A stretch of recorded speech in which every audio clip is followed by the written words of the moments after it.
আর এলাকায় কীরকম জানি না, বর্ষা পড়লে আমাদের এলাকায় হচ্ছে যে খাবারটা আমরা হচ্ছে যে খাই বাদাম আর চাল ভাজা।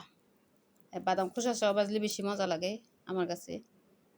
তা আমার পুড়ে গেছে, আমি এবার খোসা ছাড়ে পাচ্ছি তাড়াতাড়ির জন্য। খোসা সহ ভাজলে অনেক সময় লাগে, এই জন্য তাড়াতাড়ি বাজছি। আর সেই মজা লাগে চাল ভাজা আর বাদাম ভাজা।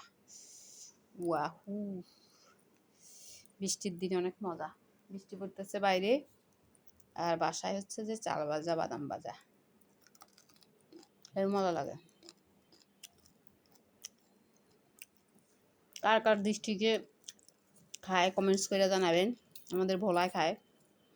আমার আব্বু তো, আমি ছোটোবেলা থেকে দেখতাম একটু বৃষ্টি বৃষ্টি যখন গ্রামে তো অনেক বৃষ্টি হয়, বৃষ্টি পড়লে আমার বলতো যে চাল ভাজা বাদাম ভাজা করো। এটা আমরা সবাই মিলে আনন্দ করে খাইতাম। আসলে জিনিসটা অল্প হইলেও, অল্পের ভিতরে বেশি আনন্দ ছিল। এটা অনেক মিস করতেছি। আর আমার বাবা সবসময় খাবার দাবার হচ্ছে যে আমাদের সাথে এক বলে এক ইয়েতে খাবে।